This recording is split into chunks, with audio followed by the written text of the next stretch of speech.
G.I. Joe, The Rise of Cobra, 2009, is a fast-paced military science fiction action film that blends futuristic technology, global conspiracies, elite soldiers, and explosive battles into one massive adventure. Directed by Stephen Sommers, the movie introduces the famous G.I. Joe team as they battle a dangerous terrorist organization called Cobra. The story travels across multiple countries and combines action, betrayal, revenge, advanced weapons, and personal conflicts into an intense cinematic experience. The movie begins centuries in the past during the 17th century in France. A cruel weapons maker named James McCullen is punished for selling weapons that caused great destruction during war.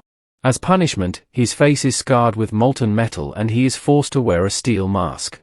This dark moment becomes important because McCullen's descendants carry hatred and ambition through generations, eventually leading to the rise of Cobra. In the present day, the story shifts to a military convoy traveling through the desert.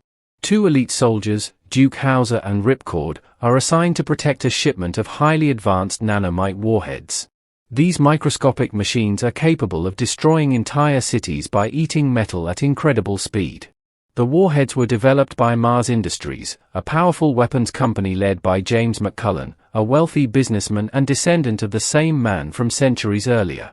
While escorting the dangerous weapons, Duke and Ripcord are suddenly ambushed by mysterious attackers wearing advanced accelerator suits that give them superhuman speed and strength. The assault is led by a deadly woman named Baroness. Duke is shocked when he recognizes her as Anna Lewis, the woman he once loved and planned to marry years ago. Before Duke can fully process the shock, the attackers destroy much of the convoy and steal the warheads. Just as the situation becomes hopeless, another elite military force suddenly appears. Highly trained operatives arrive with advanced technology and rescue Duke and Ripcord from the attackers. These soldiers belong to G.I. Joe, a secret international task force headquartered beneath the Pit, a massive underground base hidden in Egypt. The Joes are led by General Hawk, a tough and intelligent commander who recruits only the best warriors from around the world. Duke and Ripcord are brought to the Pit, where they meet the members of the G.I. Joe team. Among them are Scarlet, a brilliant intelligence officer and martial arts expert, Snake Eyes, a silent ninja warrior dressed in black, Heavy Duty, a powerful weapons specialist, Breaker, a communications expert, and others. Although Duke and Ripcord are not officially members yet, Hawk allows them to stay because Duke's knowledge of Baroness may help track the stolen warheads. As Duke adjusts to the high-tech world of G.I. Joe, he struggles emotionally after seeing Anna again. Through flashbacks, the movie reveals that Duke and Anna were deeply in love years earlier. Duke proposed to her before leaving for military duty, but tragedy changed everything. Anna's younger brother Rex Lewis, who was also Duke's close friend, supposedly died during a mission involving a secret military experiment. Duke blamed himself for Rex's death, and Anna eventually disappeared from his life. Meanwhile, McCullen meets with the mysterious leader of Cobra, known only as the Doctor. The Doctor is a brilliant but twisted scientist with severe facial damage and a disturbing obsession with power. He reveals that the attack on the convoy was only the beginning of a larger plan. The nanomite weapons are intended to destabilize governments and allow Cobra to dominate the world through fear and chaos. The Doctor secretly works inside McCullen's organization, but it soon becomes clear that he has his own ambitions. He manipulates events from the shadows while experimenting with dangerous technologies capable of controlling minds and transforming human beings into powerful agents. The G.I. Joe team quickly begins investigating Cobra's activities. Their first major mission takes them to a weapons facility in Russia connected to McCullen's company. During the operation, Snake Eyes encounters another ninja named Storm Shadow, a white-clad assassin who serves Cobra. The two warriors have a deep personal history rooted in betrayal and rivalry. Flashbacks reveal that Snake Eyes and Storm Shadow were trained together in a ninja clan under the guidance of the Hard Master. Snake Eyes was accepted into the clan despite being an outsider, which created jealousy and tension. During an important ceremony years earlier, the Hard Master was murdered with a poisoned arrow. Storm Shadow was blamed for the crime and disappeared, eventually joining Cobra. Snake Eyes has carried the pain of that betrayal ever since. Back in the present, Cobra attacks the Russian facility and steals more technology. During the battle, Duke tries to reach Anna emotionally, believing there is still good inside her. However, Baroness appears cold and loyal to Cobra, refusing to acknowledge their past connection.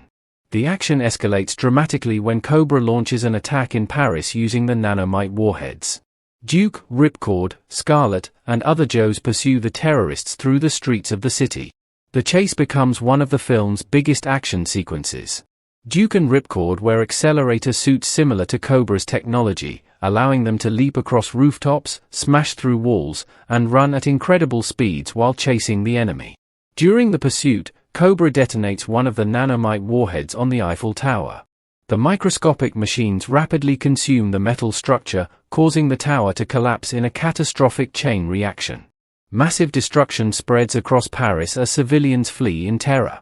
The scene demonstrates the horrifying power of the nanomite weapons and raises the stakes for the entire world. Although the Joes manage to prevent further destruction, Cobra escapes with the remaining warheads. The attack also causes global panic, making governments vulnerable to Cobra's manipulation. As the story progresses, Duke learns more disturbing truths about Anna and Rex. It is eventually revealed that Rex never died during the failed military mission years earlier. Instead, he survived with severe injuries and was secretly rescued by the Doctor. The explosion horribly disfigured Rex's face, leading him down a path of bitterness and madness. Consumed by anger toward governments, corporations, and even Duke, Rex dedicated his life to creating chaos and gaining power. He manipulated McCullen from behind the scenes while secretly building Cobra into a global terrorist organization. Even more shocking is the revelation that Anna did not willingly become Baroness. The Doctor used nanomite technology to control her mind, suppressing her emotions and turning her into a loyal operative.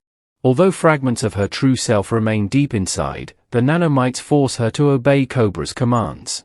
The G.I. Joe team eventually discovers Cobra's hidden underwater base beneath the polar ice cap. The facility is heavily armed and filled with advanced submarines, missiles, and experimental technology. Hawk organizes a full-scale assault to stop Cobra before the remaining warheads can be launched. The final act becomes an enormous battle involving submarines, underwater explosions, martial arts duels, and intense confrontations between heroes and villains. Snake Eyes faces Storm Shadow in an emotional sword fight that tests their shared past. During the duel, Storm Shadow finally learns the truth about the Hardmaster's murder. The Doctor had actually killed the Master and framed Storm Shadow to manipulate him into joining Cobra. Furious at the betrayal, Storm Shadow turns against Cobra, though he later disappears during the chaos. At the same time, Duke confronts Baroness and desperately tries to break through her mental conditioning. He reminds her of their love and the life they once dreamed of together. Slowly, Anna begins regaining fragments of her memory and humanity. The emotional connection weakens Cobra's control over her. Meanwhile, Ripcord takes on a critical mission involving advanced fighter aircraft. Earlier in the movie, Ripcord had struggled to impress Scarlet, who initially viewed him as immature and overconfident. But during the final battle, Ripcord proves his courage and skill by pursuing Cobra's aircraft high above the ocean. He successfully destroys the remaining warhead before it can be launched, saving countless lives. General Hawk leads the Joes in attacking the underwater base directly. Massive explosions tear through the facility as submarines battle beneath the ice. During the chaos, McCullen realizes that the Doctor never intended to share power. Instead, the Doctor captures McCullen and subjects him to a horrifying experiment. Using nanomites and painful surgery, the Doctor transforms McCullen into a masked figure with a silver metal face. McCullen becomes Destro, one of Cobra's most iconic villains. Although weakened and manipulated, Destro survives the transformation and fully joins Cobra's ranks. The Doctor himself adopts a new identity as Cobra Commander, embracing his role as the true leader of the organization. Wearing a metallic breathing mask, he finally reveals his complete transformation from Rex Lewis into a ruthless mastermind obsessed with domination. Duke eventually reaches Anna emotionally during their confrontation. For a brief moment, her real personality breaks free from the nanomite control. She helps Duke fight Cobra forces and shows signs that she still cares for him deeply. However, the emotional damage and years of manipulation leave her conflicted and broken. The underwater base begins collapsing as explosions spread throughout the structure. The Joes fight desperately to escape before the entire facility is destroyed beneath the ocean. In one of the film's final moments, Cobra Commander and Destro attempt to flee in a submarine. The Joes pursue them through the icy waters, leading to another intense battle. Eventually, Cobra Commander and Destro are captured and imprisoned inside a highly secure facility beneath the pit. Although the world is temporarily safe, the ending suggests that Cobra is far from defeated. Storm Shadow survives his apparent death and secretly infiltrates the prison where Cobra Commander and Destro are being held. Disguised as the President's doctor, he helps them escape, setting up future conflicts. The film closes with the G.I. Joe team celebrating their victory while remaining prepared for the next battle against Cobra. Duke and Anna share a hopeful moment, suggesting that redemption may still be possible for her despite everything that happened. At its core, G.I. Joe, The Rise of Cobra is a story about loyalty, identity, and the consequences of unchecked ambition. Many characters struggle with betrayal and personal transformation. Duke wrestles with guilt over Rex and his lost relationship with Anna. Snake Eyes seeks justice for his murdered master. Storm Shadow searches for the truth about his past. Even McCullen becomes trapped by his own greed and desire for power. The movie also explores how technology can become dangerous when controlled by corrupt individuals. The nanomite weapon symbolizes scientific advancement without moral responsibility. Cobra uses fear, manipulation, and advanced technology to threaten global stability, while G.I. Joe represents international cooperation and heroism. Visually, the film embraces a comic book style with exaggerated action, futuristic vehicles, and colorful characters. The accelerator suits, advanced submarines, hidden bases, and high-tech weapons create an energetic atmosphere that feels larger than life. Rather than focusing on realism, the movie aims for excitement and spectacle inspired by the original G.I. Joe toys and animated series. Duke serves as the emotional center of the story because his connection to Anna and Rex ties directly into Cobra's origins. His determination to save Anna reflects his belief that people can still change, even after terrible mistakes. This emotional thread gives the movie a personal dimension beneath the explosions and action scenes. Snake Eyes became one of the film's most popular characters because of his mysterious personality and impressive combat skills. Despite never speaking, his actions and loyalty make him memorable. His rivalry with Storm Shadow adds a strong martial arts element that contrasts with the military science fiction tone of the larger story. Ripcord provides humor and energy throughout the film. Although he begins as comic relief, he gradually matures and earns respect by risking his life during the final battle. His growth helps balance the darker emotional themes surrounding Duke, Anna, and Rex. Cobra Commander's transformation from Rex Lewis into a masked villain is one of the movie's central twists. His journey reflects how trauma, anger, and obsession can completely corrupt someone. Instead of healing after his injuries, Rex chooses revenge and destruction, becoming consumed by hatred and ambition. The movie received mixed reactions from critics because of its over-the-top action and unrealistic style, but many viewers enjoyed it as a fun blockbuster filled with non-stop entertainment. Fans appreciated the references to classic G.I. Joe characters, vehicles, and themes from the franchise's long history. Ultimately, G.I. Joe, The Rise of Cobra tells the story of an elite team standing against a powerful organization determined to reshape the world through fear and advanced technology. From desert ambushes and ninja duels to collapsing monuments and underwater warfare, the film delivers a non-stop adventure packed with action, betrayal, and heroic battles. G.I. Joe, The Rise of Cobra, 2009, represents the beginning of a major live-action adaptation of one of the most famous toy and comic franchises ever created.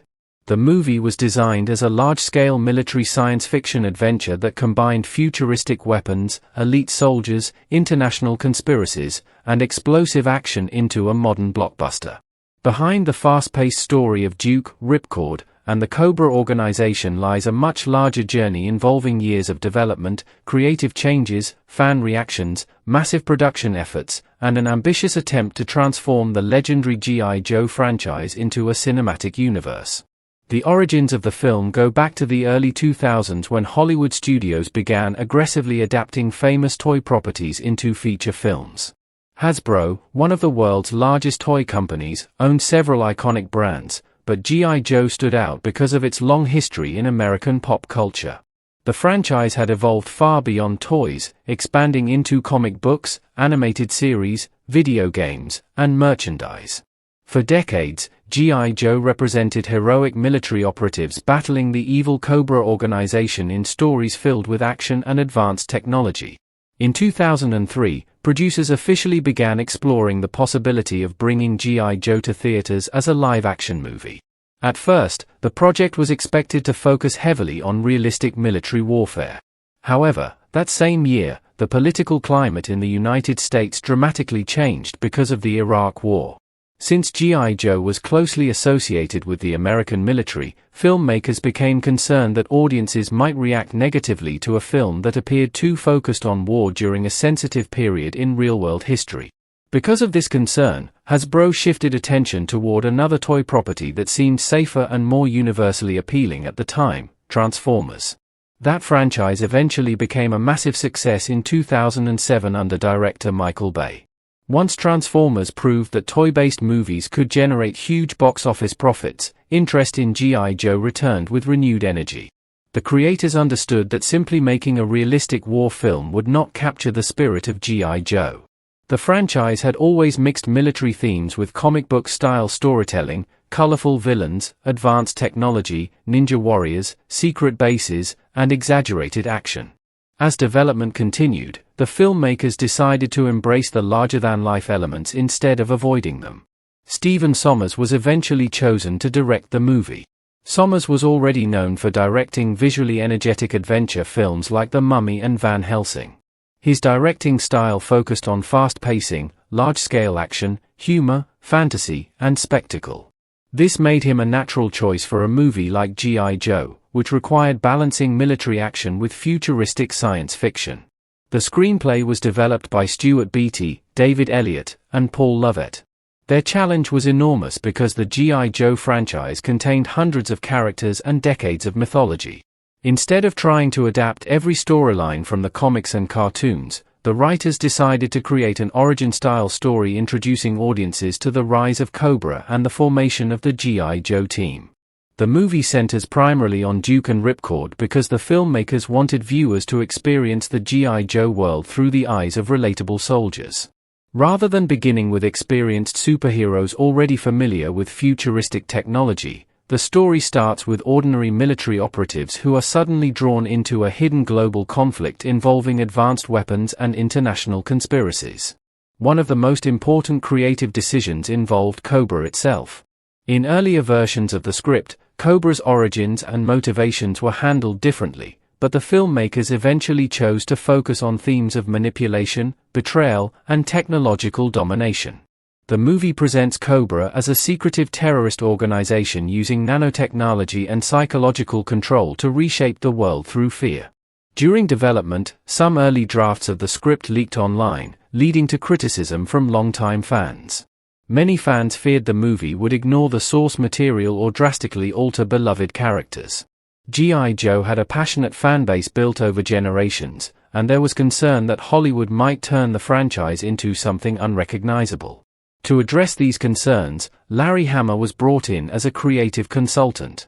Hama was one of the most important figures in G.I. Joe history because he had written the famous G.I. Joe, a real American hero comic series.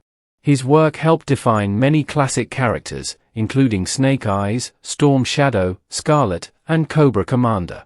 Hama's involvement reassured fans that the filmmakers respected the franchise's legacy. While the movie still made significant changes and modernizations, his influence helped preserve core character relationships and themes. The rivalry between Snake Eyes and Storm Shadow, for example, remained an essential emotional element because it was deeply connected to the original comics. The production itself became a massive undertaking. Filming took place in multiple locations, including Downey, California, and Prague's Barrandov Studios in the Czech Republic. Barrandov Studios was chosen because of its enormous sound stages and ability to support large-scale action sequences and visual effects work. The filmmakers created giant sets representing locations such as the underground G.I. Joe headquarters known as the Pit, Cobra's hidden underwater base, advanced laboratories, and futuristic military facilities.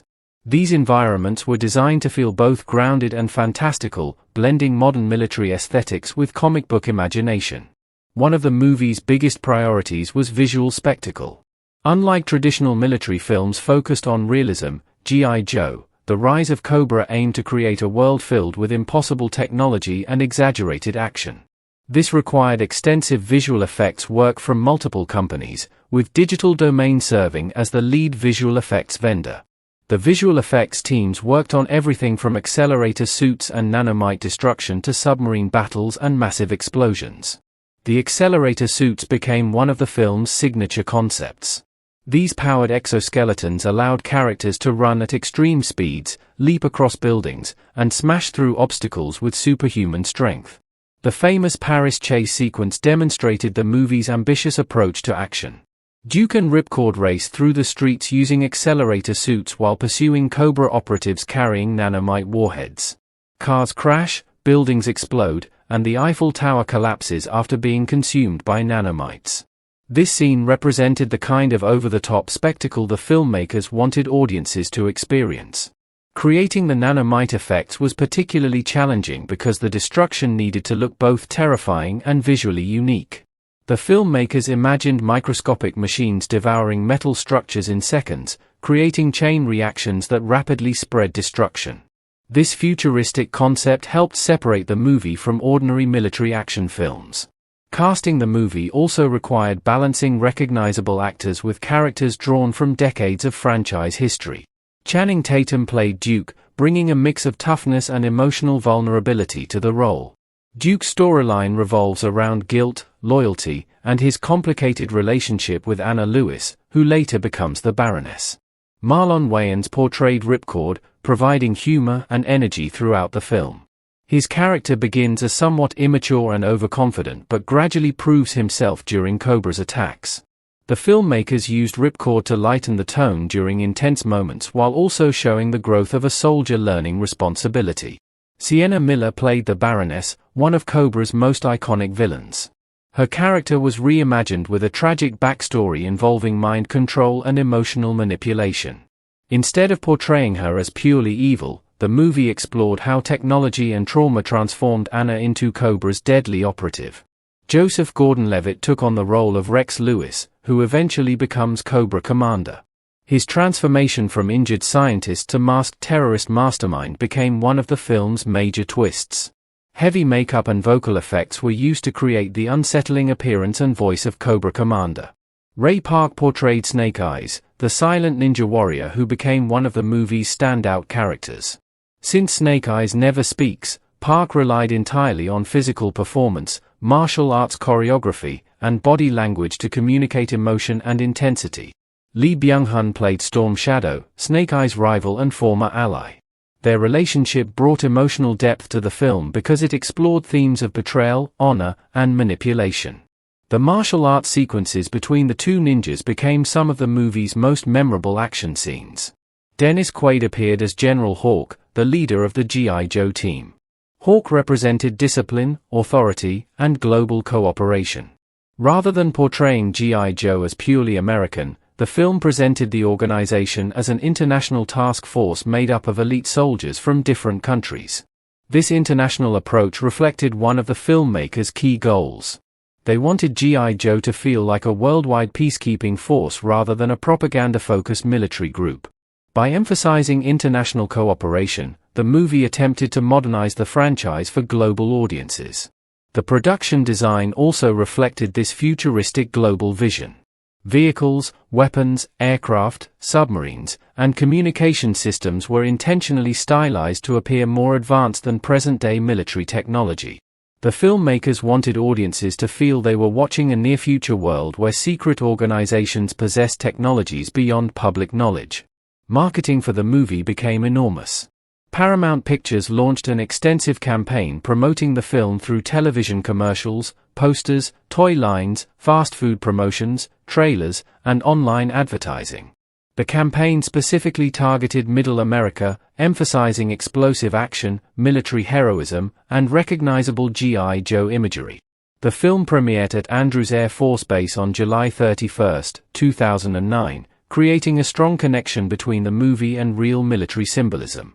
This premiere reinforced the patriotic themes associated with the franchise while also generating media attention. When the movie was finally released in theaters on August 7, 2009, reactions were mixed.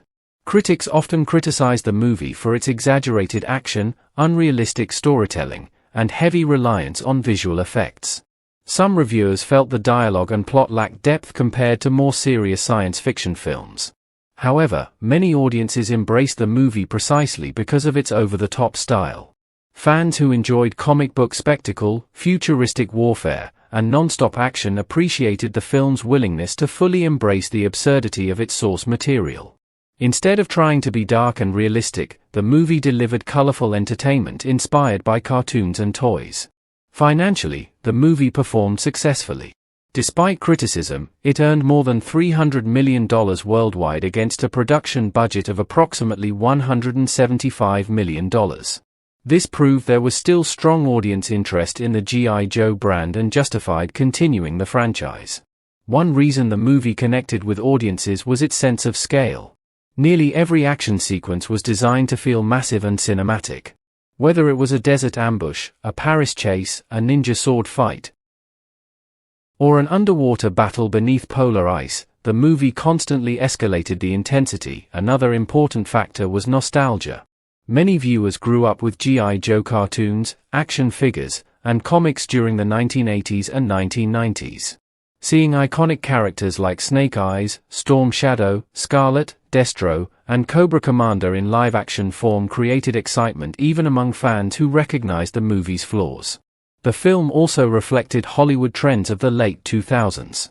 During that era, studios focused heavily on creating franchise universes based on recognizable intellectual properties.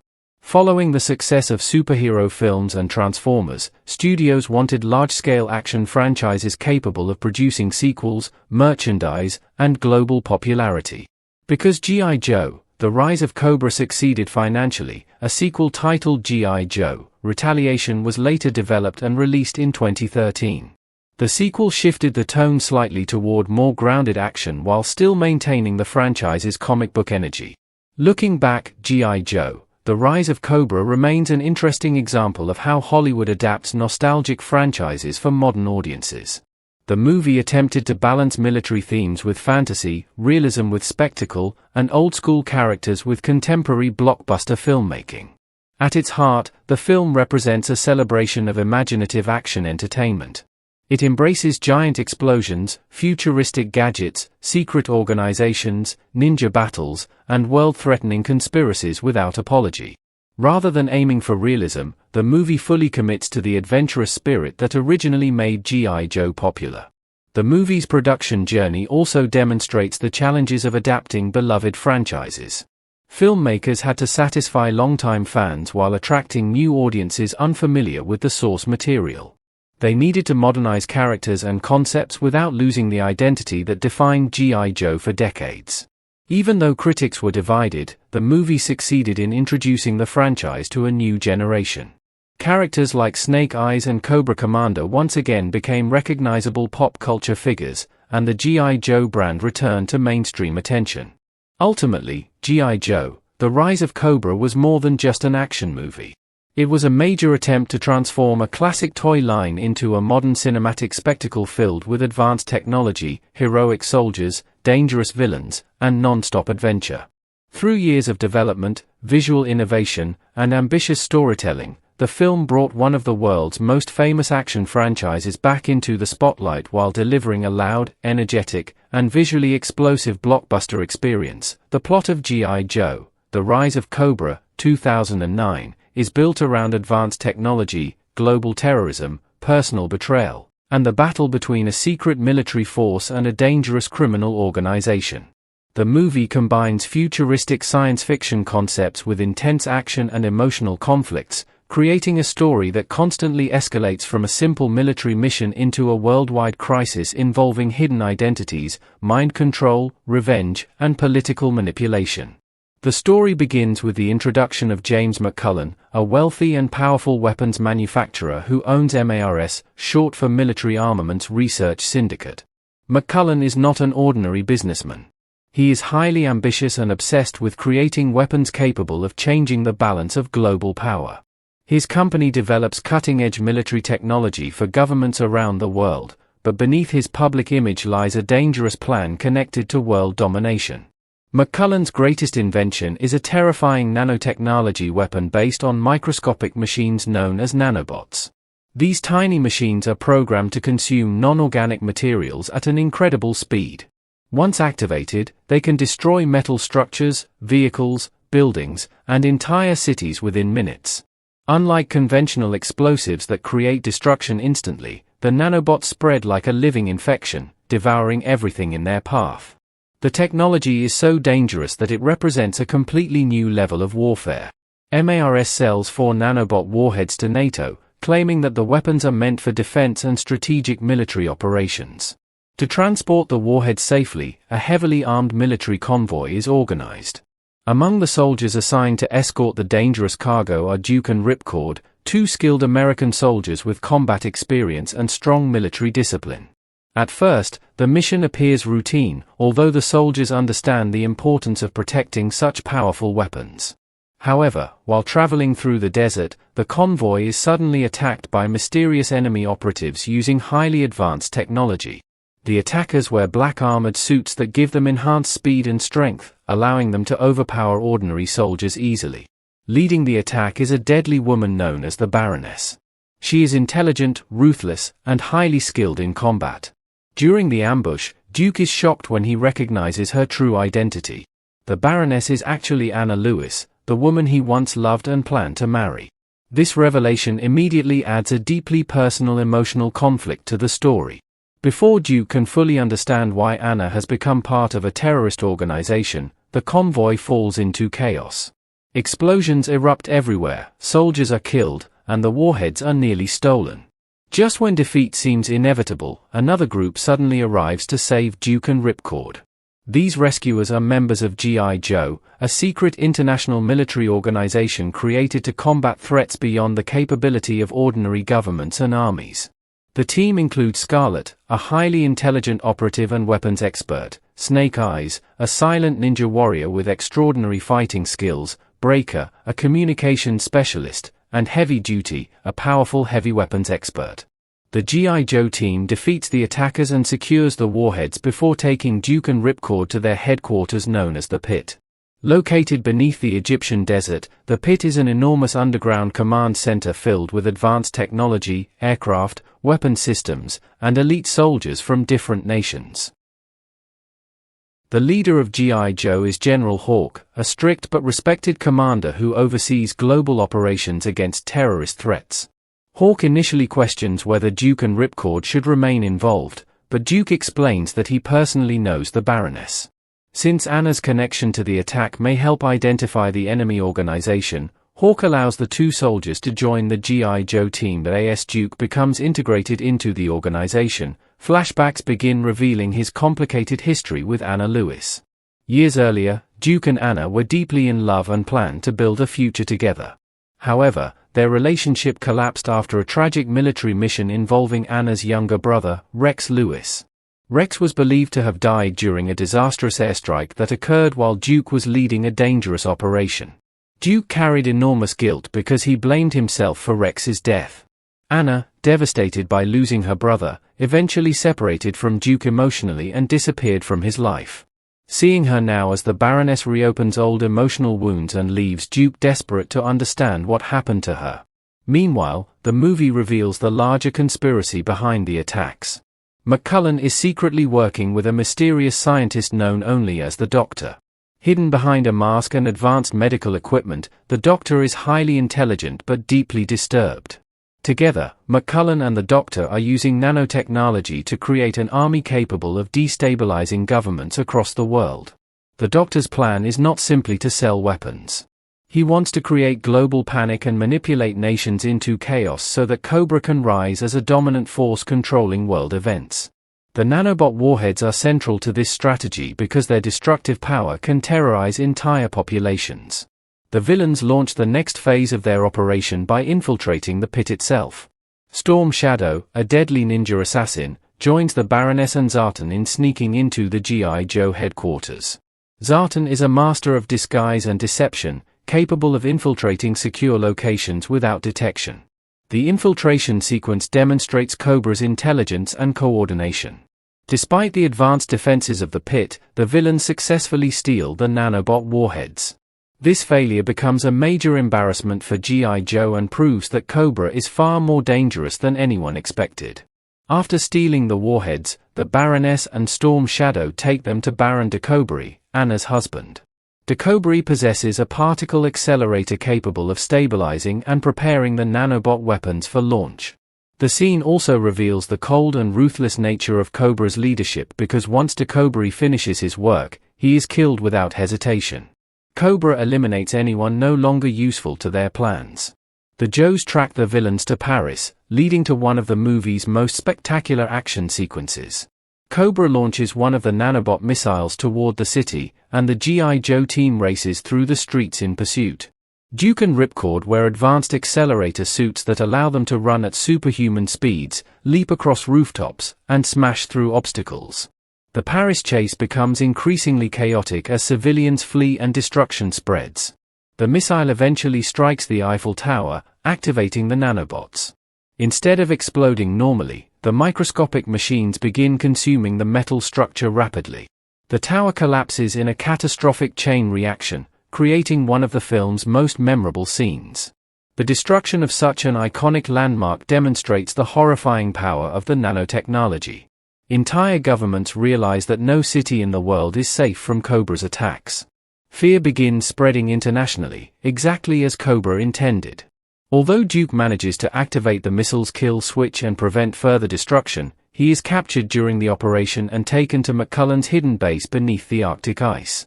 The remaining 3 warheads are loaded onto missiles targeting Beijing, Moscow, and Washington, D.C., threatening millions of lives simultaneously.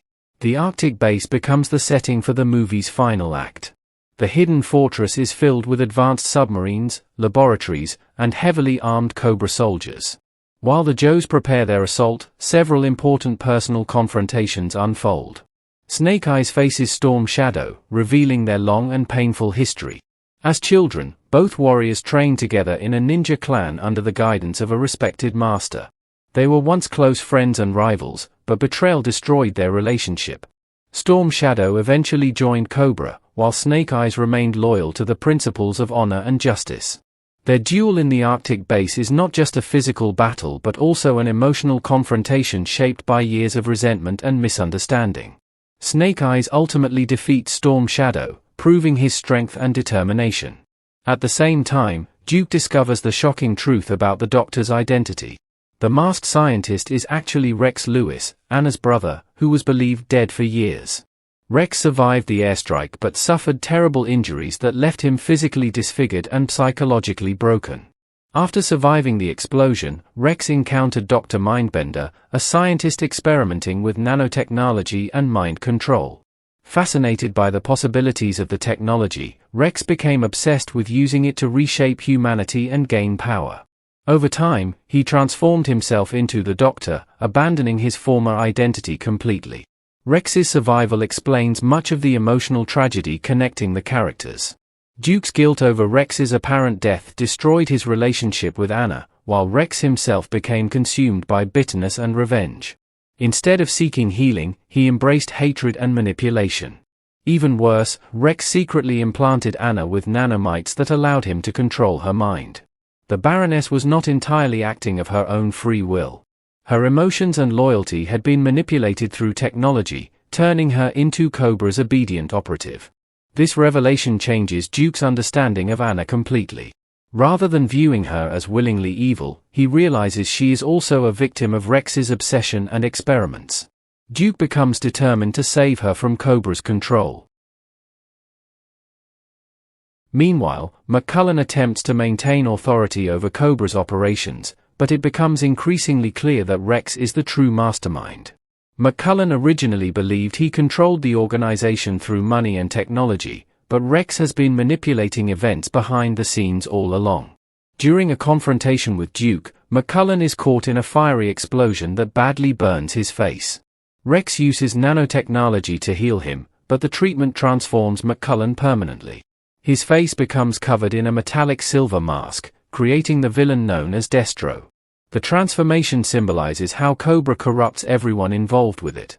McCullen began as a greedy weapons manufacturer seeking profit and influence, but he ultimately becomes physically and mentally reshaped into one of Cobra's servants. As explosions spread throughout the Arctic base, Rex activates the facility's self-destruct system. Massive detonations begin shattering the ice cap while submarines and vehicles attempt to escape the collapsing fortress.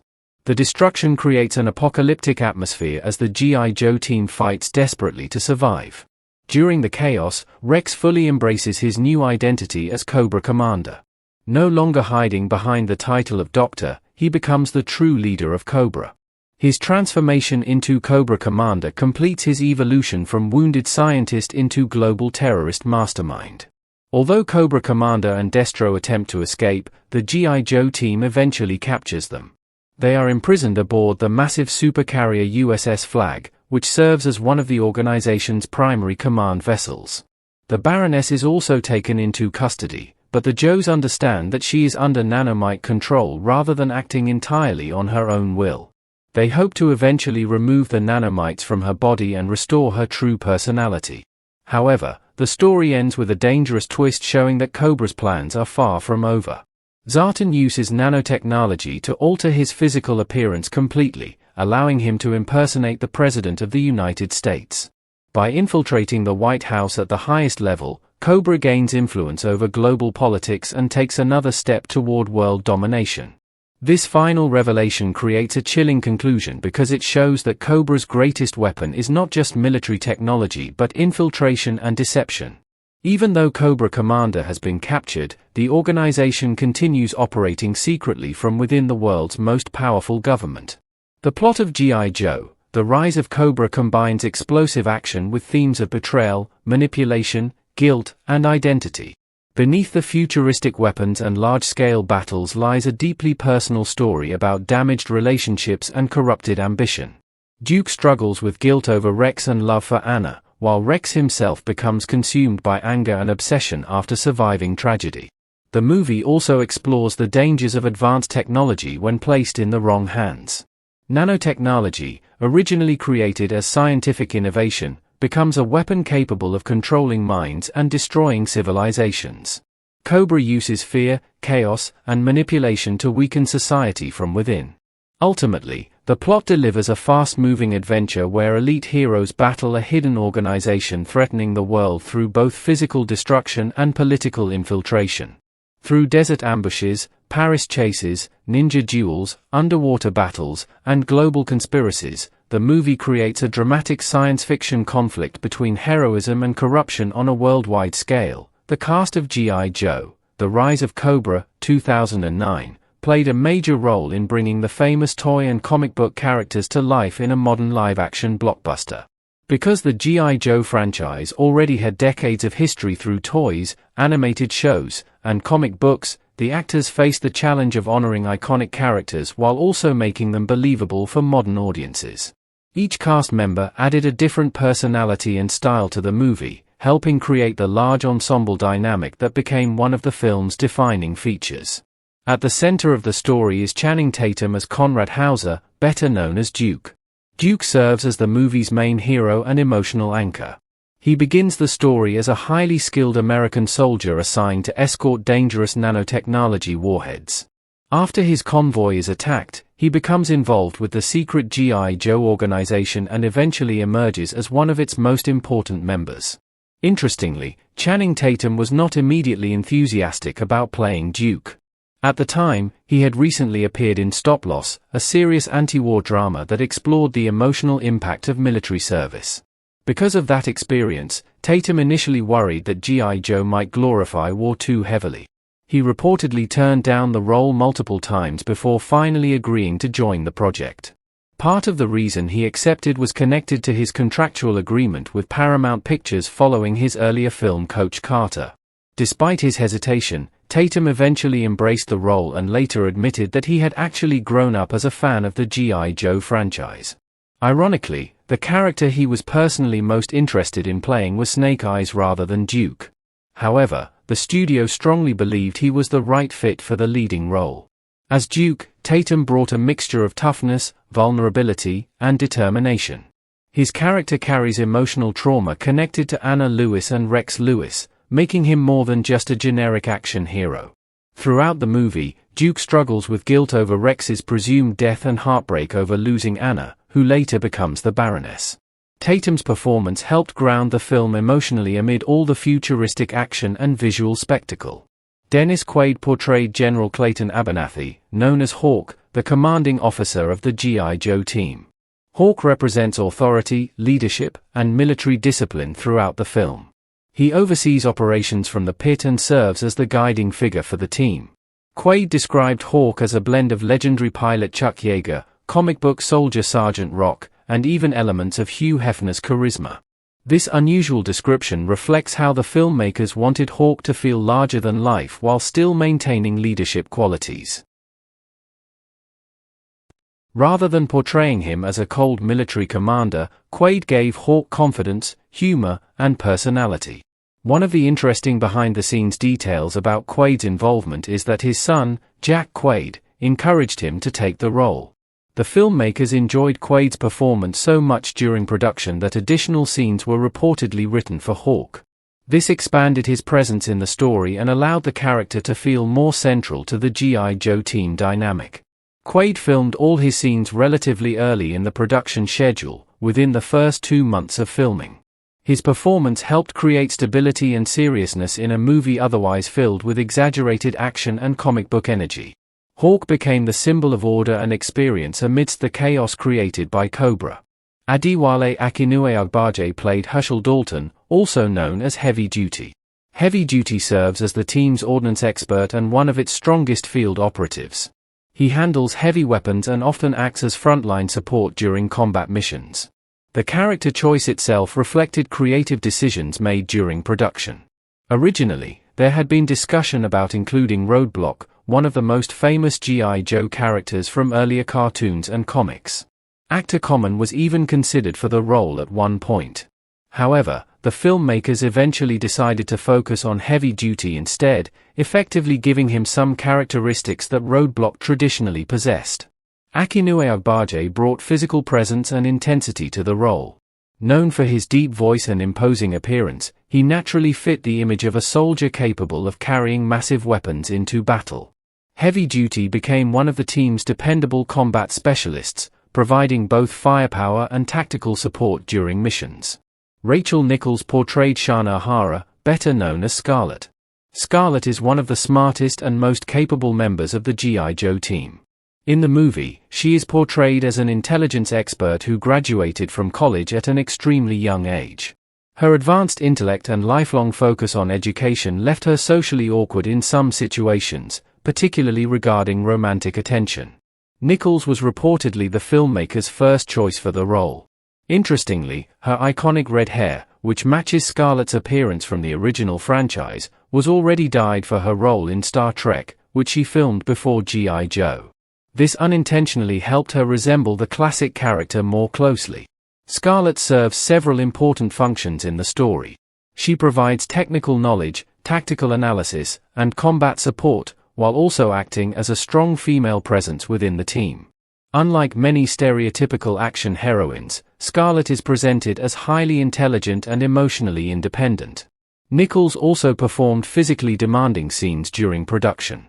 One memorable behind-the-scenes incident occurred when she accidentally burned herself while filming an action sequence with Sienna Miller, who played the Baroness.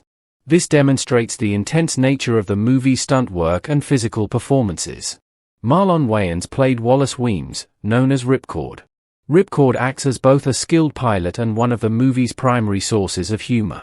Throughout the film, he develops a romantic interest in Scarlett, creating playful interactions that balance the movie's darker emotional storylines. Wayans was already known for his comedic talent, but the filmmakers specifically wanted to show audiences that he could handle serious action material as well.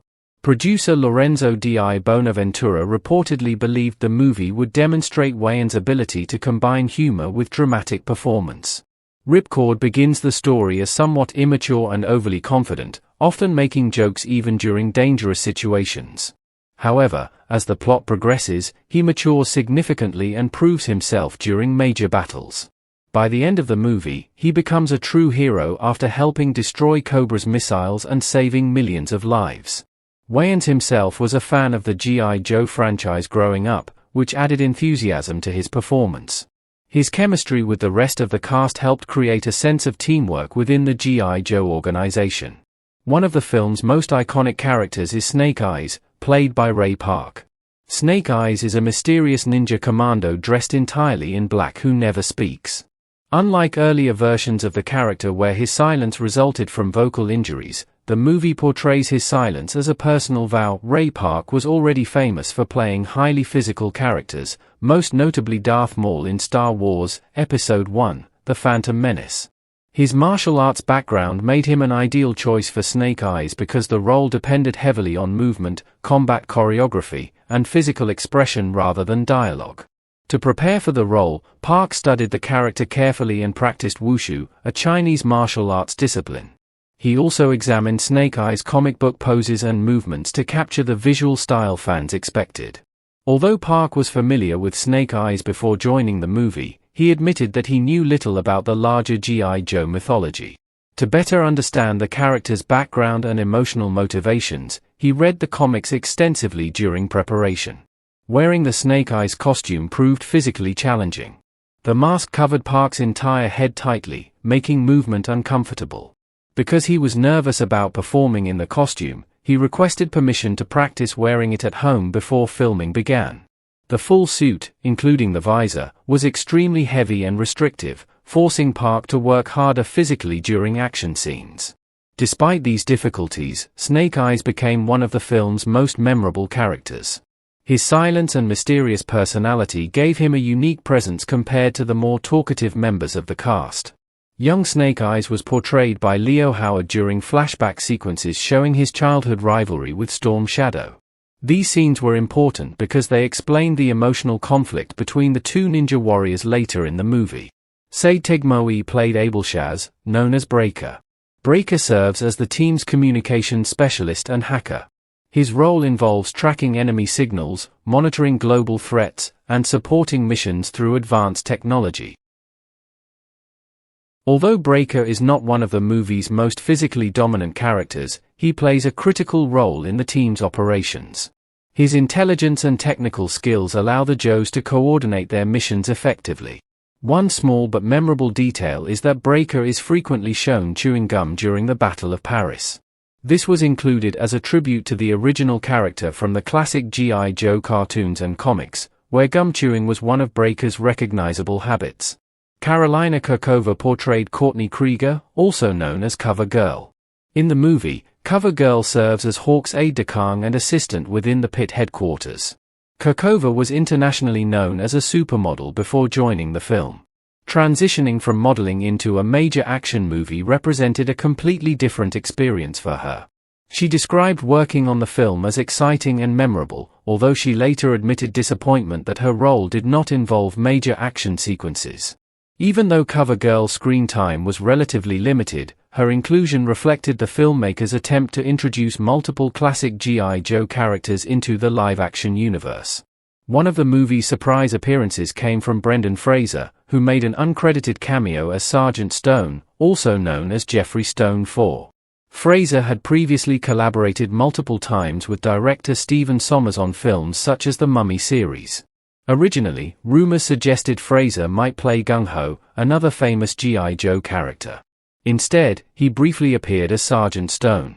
According to commentary from the filmmakers, Fraser personally wanted to participate in the movie and reportedly asked Sommers for a role. Although the cameo was short, fans enjoyed spotting Fraser unexpectedly within the G.I. Joe universe. His appearance also highlighted the strong professional relationships Sommers maintained with actors from his earlier projects. The cast overall reflected the movie's attempt to blend different acting styles and personalities into one ensemble. Some actors specialized in dramatic performances, while others brought martial arts expertise, comedic timing, or physical presence. Together, they created a team dynamic similar to classic ensemble adventure films.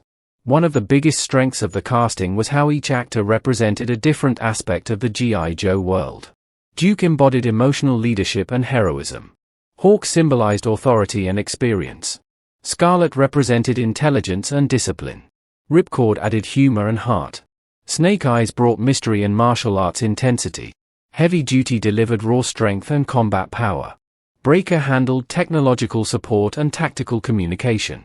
This variety helped the movie feel expansive and energetic, giving audiences multiple characters to connect with depending on their preferences. The cast also had to balance realism with comic book exaggeration. Since the movie included futuristic suits, ninja battles, nanotechnology weapons, and underwater bases, the actors needed performances serious enough to make the story believable while still embracing the fun and absurdity of the material. In many ways, the casting choices shaped how audiences remembered the film. Snake Eyes became especially popular because of Ray Park's physical performance, while Channing Tatum's Duke provided mainstream star power during a period when Tatum's career was rapidly rising in Hollywood. Ultimately, the cast of G.I. Joe, The Rise of Cobra helped transform a classic toy franchise into a live-action blockbuster by bringing iconic characters to life with energy, personality, and commitment.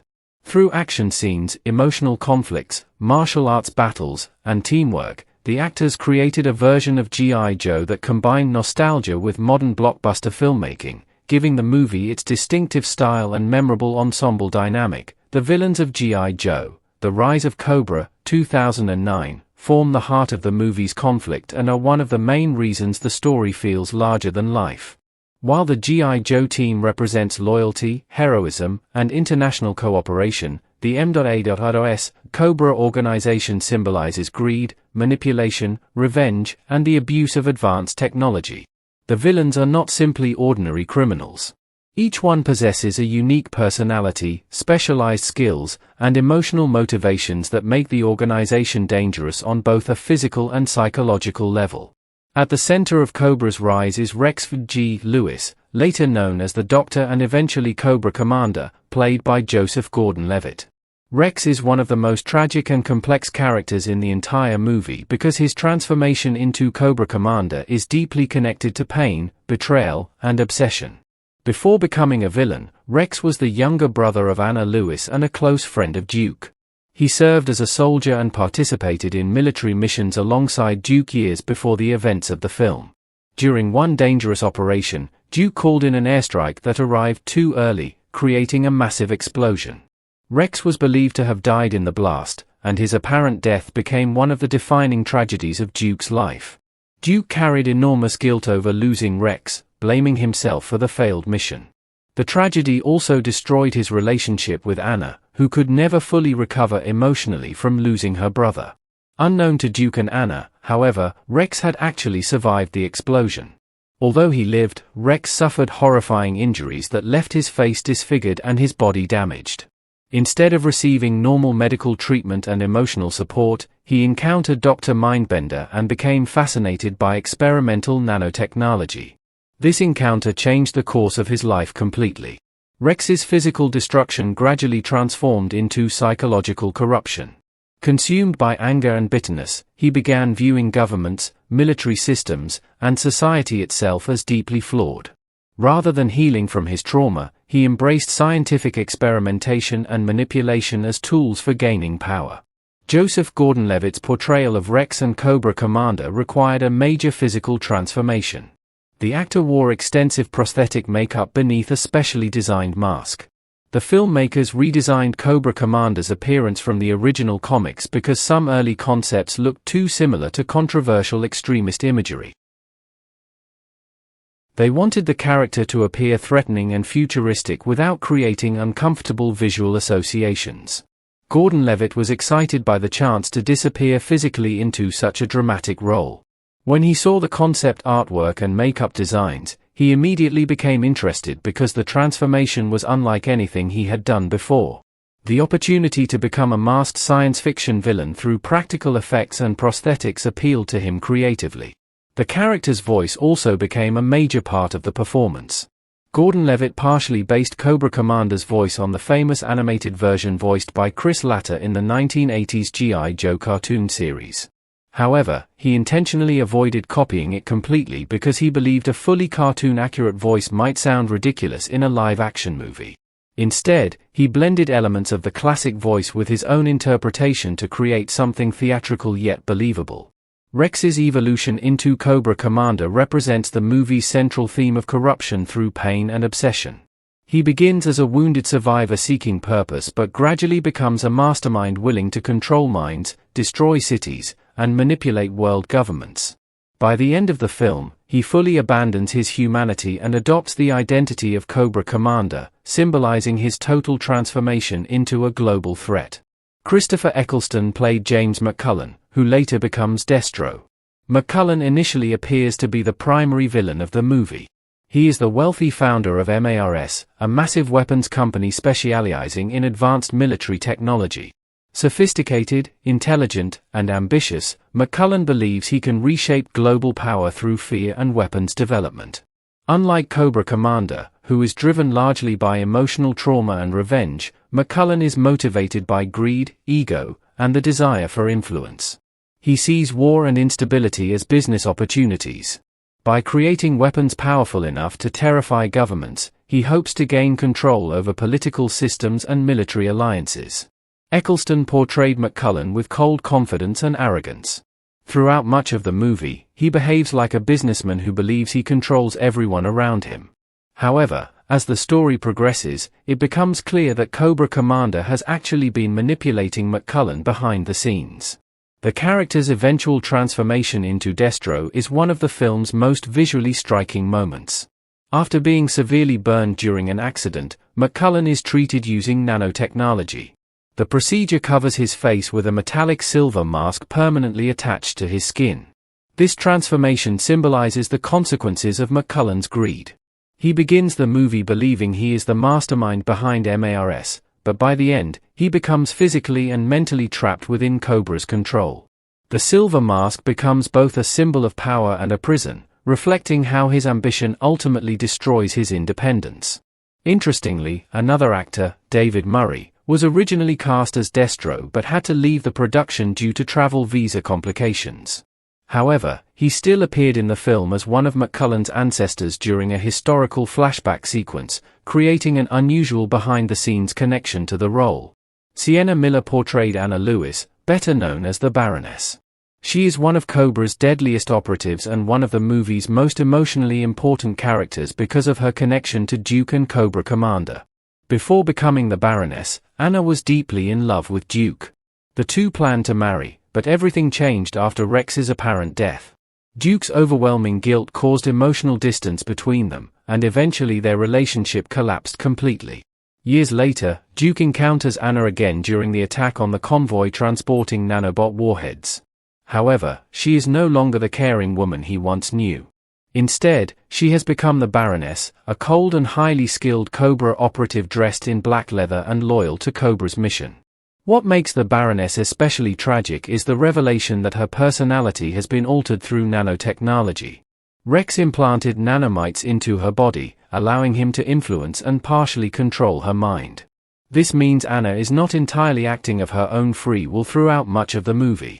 Sienna Miller accepted the role partly because it offered her the chance to participate in a fun action blockbuster rather than another emotionally tragic drama.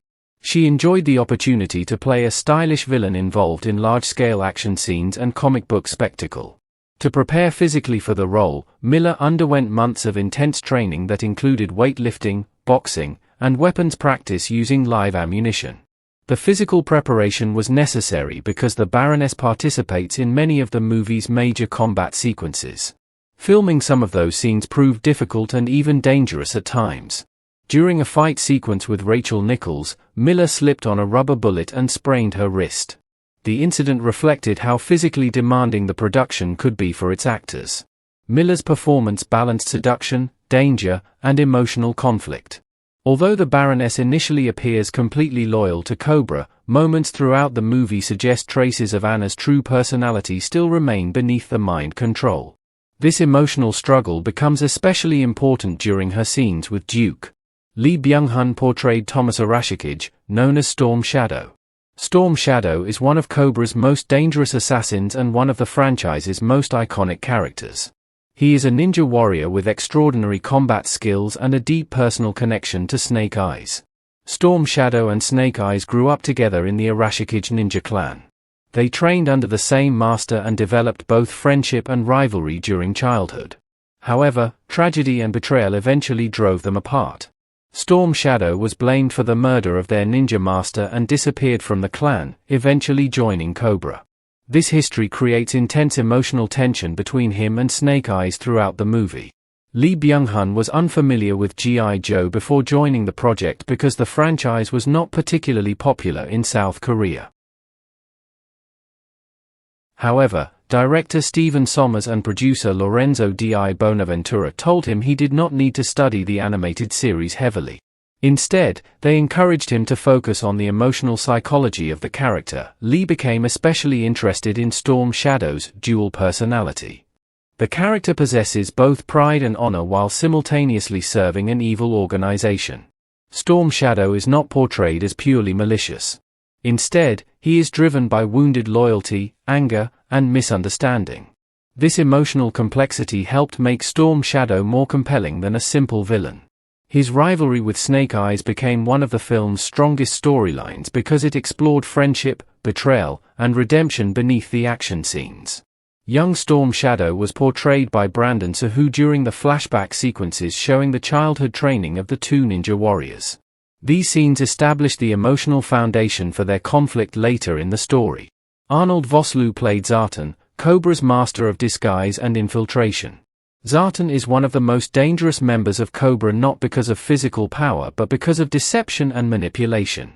Vosloo had previously worked with Stephen Sommers on earlier films, making this their third collaboration together. Sommers clearly trusted Vosloo's ability to portray mysterious and intimidating villains. Throughout the movie, Zartan operates quietly in the background, helping Cobra infiltrate secure locations and manipulate events without drawing attention. His greatest strength is his ability to alter appearances and impersonate others. By the end of the movie, Zartan undergoes a nanotechnology procedure that allows him to permanently assume the appearance of the President of the United States.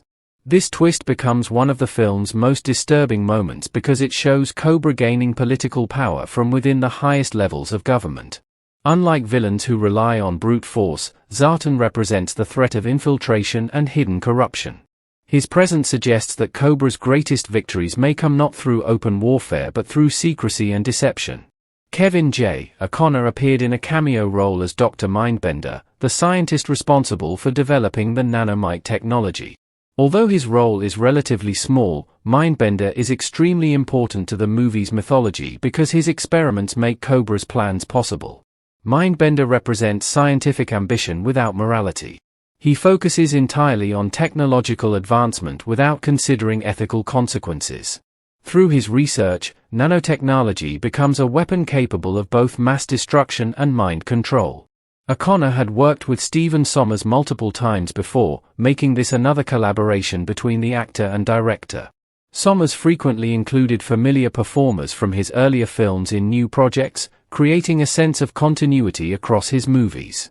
Jonathan Pryce portrayed the President of the United States. Although the character initially appears to be a standard political figure responding to Cobra's attacks, the ending reveals that Zartan eventually replaces him using nanotechnology and disguise techniques.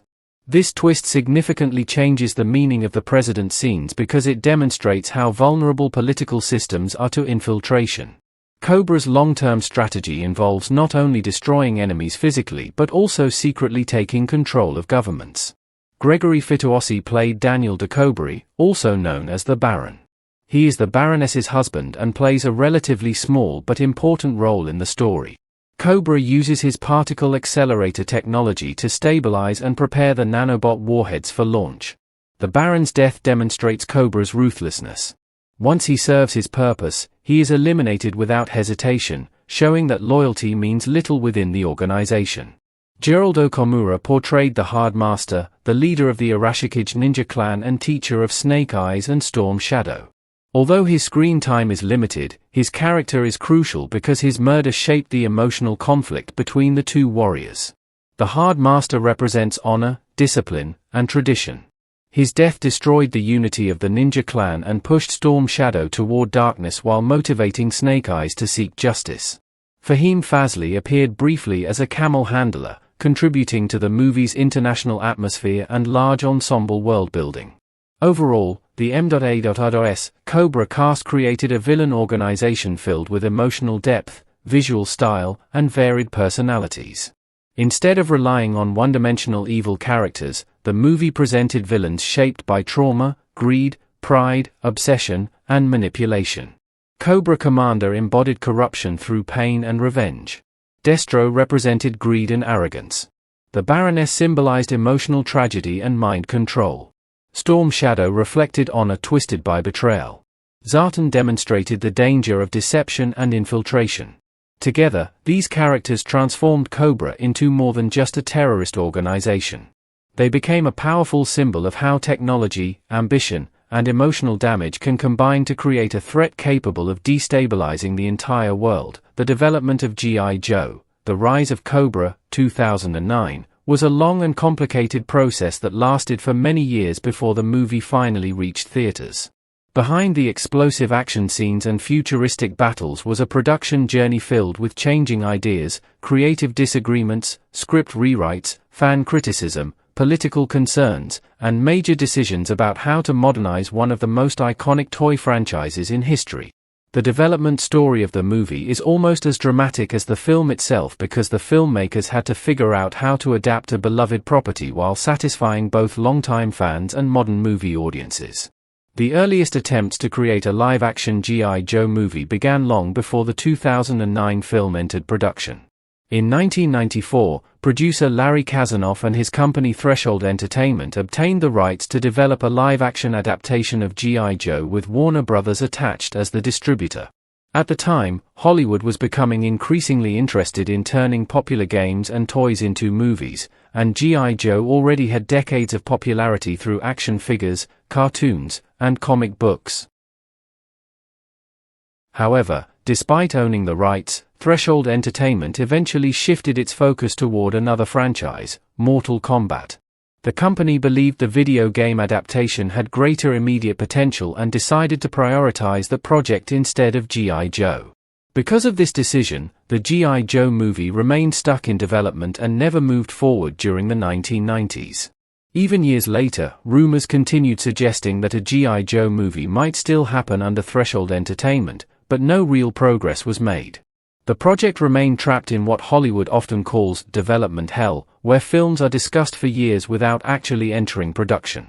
Everything changed in 2003 when producer Lorenzo Di Bonaventura became interested in creating a movie focused on advanced military technology. Di Bonaventura had previously worked as a major executive at Warner Bros. And had experience producing large-scale blockbuster films. Around this time, Hasbro executive Brian Goldner approached him with an idea. Instead of making a completely original military science fiction film, why not use the G.I. Joe franchise as the foundation? This proposal made sense because G.I. Joe already featured elite soldiers, futuristic weapons, and global conflicts. Goldner and Di Bonaventura had worked together before on toy-related film projects, so they already understood each other creatively and professionally. They spent several months discussing how to reinvent G.I. Joe for modern audiences. One of the biggest early challenges involved deciding what kind of movie G.I. Joe should become. The original franchise combined military themes with colorful comic book storytelling, ninja warriors, secret organizations, and advanced technology. The filmmakers needed to determine whether the live-action version should be realistic and serious or exaggerated and fantastical. Eventually, they chose to lean heavily into the futuristic science fiction aspects rather than strict realism. This decision shaped the identity of the final movie, which embraced nanotechnology, accelerator suits, hidden underwater bases, and giant action sequences instead of trying to imitate a realistic war drama. Goldner and Di Bonaventura selected Michael B. Gordon as one of the early screenwriters because they admired his work on the script for 300. Gordon's writing style combined intense action with dramatic storytelling, which they believed matched the energy needed for G.I. Joe. One important idea introduced during development was the focus on origin stories. Rather than simply presenting the G.I. Joe team already fully established, the filmmakers wanted audiences to witness how certain characters became heroes or villains. This approach allowed the story to explore emotional backgrounds and personal relationships. As part of this strategy, the writers created the new character Rex Lewis, who would eventually become Cobra Commander. Rex was not one of the classic original characters from earlier cartoons, but his storyline became central to the movie. By making Cobra Commander personally connected to Duke and the Baroness, the filmmakers added emotional tragedy and betrayal to the story. Rex's name itself reportedly came from Hasbro. His transformation from wounded soldier into Cobra Commander became one of the movie's defining plotlines because it connected personal pain with the rise of Cobra. Before D.I. Bonaventura fully committed to G.I. Joe, producer Don Murphy had also considered adapting the property into a movie. However, after the Iraq War began in 2003, Murphy felt the political climate made a military-focused movie potentially problematic.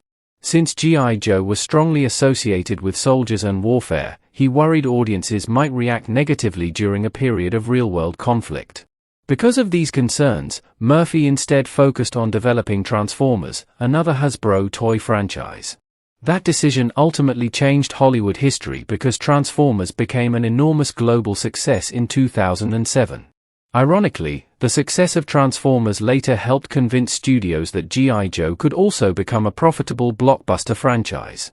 D.I. Bonaventura believed G.I. Joe could still work because the core themes involved heroism, teamwork, and defending the world rather than glorifying war itself. He emphasized that Duke and the G.I. Joe team represented ideals audiences around the world could connect with regardless of politics. As development continued, more writers joined the project. By 2005, Paul Lovett and David Elliott were rewriting Michael Gordon's draft. Their version expanded the Rex storyline significantly, portraying him as a corrupted figure transformed into Cobra Commander. In their script, Destro needed Cobra Commander to lead an army of enhanced super soldiers. These rewrites showed how the movie was gradually evolving from a basic military adventure into a larger comic book-style science fiction story involving advanced technology and psychological transformation. In 2007, another writer, Skip Woods, worked on the script. Woods introduced elements connected to the British Action Man toy line, including the character Alex Mann. This reflected the filmmakers' attempts to broaden the movie's international appeal. D.I. Bonaventura also openly admitted that political realities influenced creative decisions. During the George W. Bush era, anti-American sentiment existed in some parts of the world because of global political tensions. The filmmakers worried that a movie called G.I. Joe might struggle internationally if it appeared too strongly connected to American military nationalism. Because of this, they tried to emphasize G.I. Joe as an international peacekeeping organization rather than purely an American military unit. This creative decision eventually shaped the movie's portrayal of the pit and the multinational composition of the G.I. Joe team. One of the biggest problems during development occurred when an early version of the script leaked online. Film reporter El Mayim from Latino Review revealed major details from Skip Woods' draft, and fan reactions were overwhelmingly negative. Many fans were furious because the leaked script made drastic changes to the franchise mythology. In that version, Cobra itself had been removed and replaced with a corrupt CIA agent storyline. Scarlett was married to Action Man but still had feelings for Duke. Most controversially, Snake Eyes actually spoke during part of the movie before losing his voice later. Fans felt these changes betrayed the essence of G.I. Joe. Cobra was considered one of the franchise's most iconic elements, and removing the organization entirely shocked longtime supporters. Snake Eyes speaking also angered fans because his silence was viewed as essential to his mysterious identity. The backlash became so intense that the filmmakers realized major changes were necessary. D.I. Bonaventura acknowledged the criticism publicly and promised future rewrites would improve the story. At the same time, he admitted another problem. Cobra's portrayal in older cartoons often seemed silly and unrealistic. The filmmakers struggled to modernize the organization while still preserving its classic identity. They wanted Cobra to feel threatening enough for modern audiences without losing the comic book fun associated with the franchise. Hasbro strongly supported restoring Cobra to the script because the organization represented one of the most recognizable parts of G.I. Joe mythology. The company understood fans expected to see Cobra Commander, Destro, Baroness, and Cobra's advanced terrorist operations. A major turning point arrived in August 2007 when Paramount Pictures hired Stephen Sommers to direct the movie. Sommers had previously directed successful adventure films such as The Mummy and Van Helsing. His style focused on energetic pacing, fantasy elements, humor, and large-scale action sequences. Sommers became interested in G.I. Joe after visiting Hasbro's headquarters in Rhode Island and exploring the extensive mythology of the franchise. He recognized that G.I. Joe could become more than a traditional military film. Instead, he envisioned it as a giant action-adventure spectacle inspired partly by James Bond movies.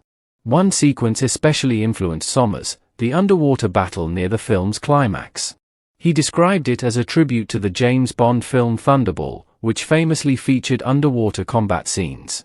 The success of Transformers also gave Paramount confidence that audiences were ready for another toy-based action franchise. Since D.I. Bonaventura had produced Transformers, he understood how to market and structure a large-scale Hasbro adaptation. Once Sommers joined the project, Stuart Beattie was hired to write a new version of the script specifically tailored to Sommers' vision. Beattie focused on balancing comic book excitement with emotional storytelling. Perhaps the most important creative decision during this period was hiring Larry Hama as a creative consultant. Hama was legendary among G.I. Joe fans because he had written the famous G.I. Joe, a real American hero comics that defined many classic characters and storylines. Hama's involvement reassured fans that the filmmakers respected the franchise's history. He worked closely with the writers to adjust elements fans would dislike and make the story feel closer to the comics. For example, Hama convinced the filmmakers to remove a scene at the end where Snake Eyes spoke. Fans considered Snake Eyes' silence essential to his character, and Hama understood that breaking this tradition would anger audiences unnecessarily. The production also faced pressure from the 2007 to 2008 Writers Guild of America strike. Because the strike threatened to halt screenwriting work across Hollywood, multiple writers including John Lee Hancock, Brian Koppelman, and David Levian contributed scenes to speed up development before the strike fully impacted production. Goldner later explained that the filmmakers relied more heavily on Hama's comics than the old cartoon series when shaping the movie's tone and mythology. The comics generally portrayed the characters with greater seriousness and emotional complexity, making them more suitable inspiration for a live-action adaptation.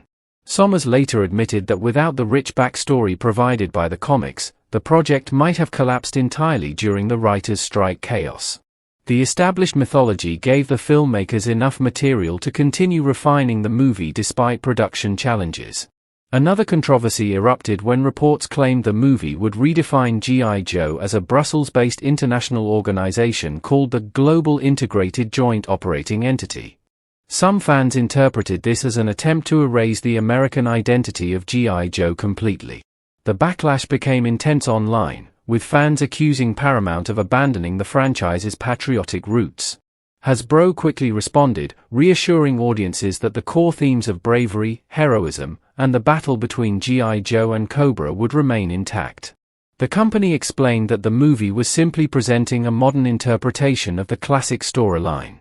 Rather than removing G.I. Joe's identity, the filmmakers wanted to adapt it for a global audience in a politically sensitive era. Hasbro also emphasized that the Pit, Cobra, Snake Eyes, Storm Shadow, and many classic elements from the comics and cartoons would still appear in the film. Ultimately, the development of G.I. Joe, The Rise of Cobra reflected the enormous challenge of modernizing a beloved franchise while satisfying fans, studios, toy companies, and international audiences. The filmmakers had to navigate political concerns, fan expectations, leaked scripts, multiple rewrites, changing directors, and industry strikes before finally completing the movie. The final film became a combination of many different creative visions. It blended military action, science fiction, comic book mythology, emotional drama, and blockbuster spectacle into a modern reimagining of G.I. Joe. Although the movie received mixed critical reactions, its complicated development process demonstrated just how difficult it can be to transform a nostalgic toy line into a major Hollywood franchise while preserving the spirit that made the original property iconic. The filming and visual production of G.I. Joe, The Rise of Cobra, 2009, was a massive, highly technical process that combined real-world sets, international shooting locations, advanced soundstage construction, military cooperation, and groundbreaking visual effects. The goal of the production team was to create a believable yet futuristic world where advanced nanotechnology, elite soldiers, and global warfare could exist side by side. To achieve this, the filmmakers had to carefully design both physical environments and digital worlds that blended seamlessly into one unified cinematic universe. Principal photography began on February 11, 2008, in Los Angeles, California. The production needed a fast start because of the film's large scale and the number of complex sets that had to be constructed. To support this, Paramount Pictures chose the Downey soundstage as the central filming hub. This location was crucial because it provided enormous indoor space where multiple large-scale sets could be built simultaneously without interruption from weather or outside conditions. One of the most important sets built at Downey was the first two levels of the pit, the underground headquarters of the G.I. Joe team. The pit is portrayed in the movie as a massive, multi-level command facility hidden beneath the earth. It serves as the operational center where elite soldiers from different nations coordinate global missions. Because the full structure of the pit was too large to physically construct in its entirety, only the lower levels were built practically on set. The upper sections, deeper corridors, and expansive environments were later completed using visual effects. This combination of real set design and digital extension allowed the filmmakers to create a believable yet enormous military complex. In addition to the pit, the Downey soundstage was also used to construct several other key environments. These included Destro's MARS Arctic base, his legitimate weapons manufacturing facility located in an ex-Soviet region, and multiple interior sets for submarines. One of the most notable submarine interiors was the Shark, submersible high-speed attack and reconnaissance craft, a specialized underwater vehicle used by G.I. Joe operatives. These interior sets were carefully designed to look functional and realistic while still reflecting the futuristic technology of the film's universe. The decision to film so many interior environments in one location allowed the production team to maintain consistency in lighting, design, and visual continuity. It also made it easier for actors to move between different story locations without long travel delays, which is important for a production with such a large ensemble cast and tight schedule. After completing initial filming in Los Angeles, production moved to the Czech Republic in May 2008, specifically to Barrandov Studios in Prague. This location was chosen because of its well-established film infrastructure, large sound stages, and access to historic European architecture for on-location shooting. Barrandov Studios is one of the oldest and most respected film studios in Europe, making it an ideal choice for a film that required both controlled indoor environments and authentic real-world city backdrops. While in Prague, the production team also filmed extensively in the Old Town area. These sequences were used to represent various international settings within the story, including chase scenes and covert operations. The historic architecture of Prague provided a visually rich and diverse backdrop that helped enhance the global scale of the movie's storyline. The streets, squares, and bridges of the city allowed the filmmakers to stage large action sequences involving vehicles, stunts, and military-style pursuits. During filming in Prague, there was also an unfortunate accident in which a bus and several cars collided with a four-wheel drive vehicle used in the production. The incident appeared to involve braking issues and resulted in minor injuries to several individuals who were taken to hospital. Although the situation was serious, production continued after safety assessments and adjustments were made to prevent similar accidents. This incident highlighted the challenges of filming large-scale action sequences in active urban environments where real traffic and film production must coexist. Filming in the Czech Republic lasted approximately 1 month before wrapping up. After this, additional second unit filming was carried out in various global locations including Paris, Egypt, Tokyo, the Arctic, and underwater environments. Second unit filming typically focuses on action sequences, establishing shots, and complex stunt work that does not require the main actors to be present. This approach allowed the filmmakers to expand the geographical scope of the movie and make it feel truly global. One of the interesting creative philosophies behind the production came from director Stephen Sommers, who believed that nearly all of the technology featured in the film could realistically exist within 10 to 20 years. His inspiration came from scientific journals, military research publications, and speculative technology studies. Sommers often explained that while certain concepts like true invisibility might not be possible, advanced camouflage systems that project background images onto a soldier's suit could realistically achieve near-invisibility effects. This idea directly influenced the design of several futuristic elements in the film. This philosophy shaped many aspects of the production design. Instead of creating completely fantastical or magical technology, the filmmakers attempted to ground their futuristic weapons and systems in plausible scientific advancement. This helped make the world of G.I. Joe feel more believable, even when it featured extreme action sequences and exaggerated combat scenarios. One example of this approach was the design of Destro's private submarine. The interior of the submarine was modeled in part on the real-world Handley Page Jetstream aircraft, a small twin-turboprop plane. By using real-world design inspiration, the production designers created a sense of functionality and realism within an otherwise futuristic environment. Another major production challenge involved the accelerator suits, which were high-tech exoskeletons worn by characters during key action sequences. These suits allowed soldiers to run at superhuman speeds, perform massive leaps, and engage in extreme physical combat. However, in practice, the suits were extremely heavy, bulky, and difficult for actors to wear.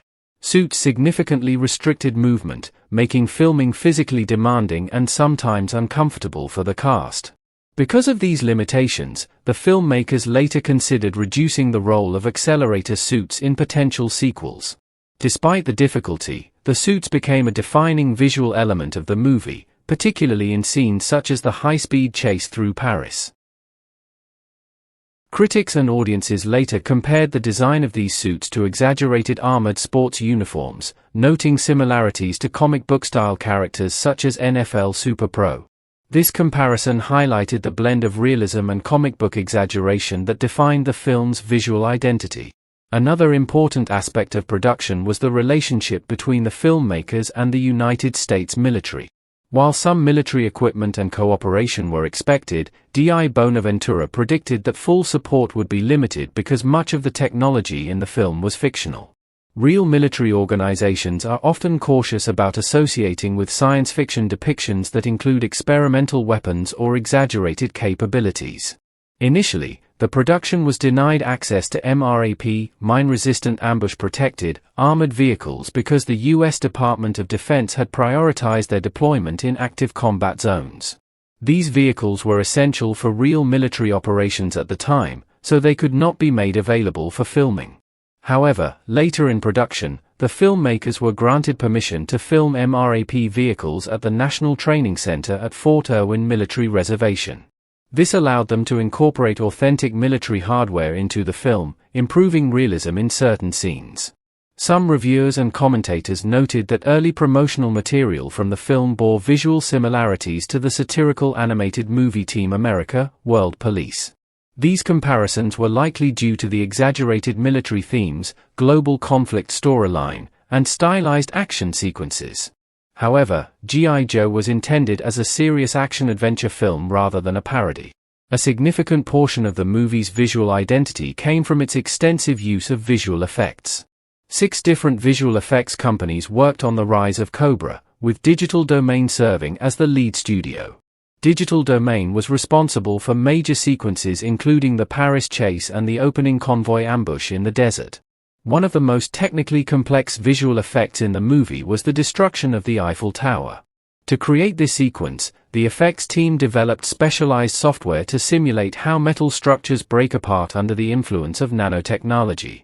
The destruction needed to appear both scientifically plausible and visually dramatic, showing the nanobots rapidly consuming the structure from within.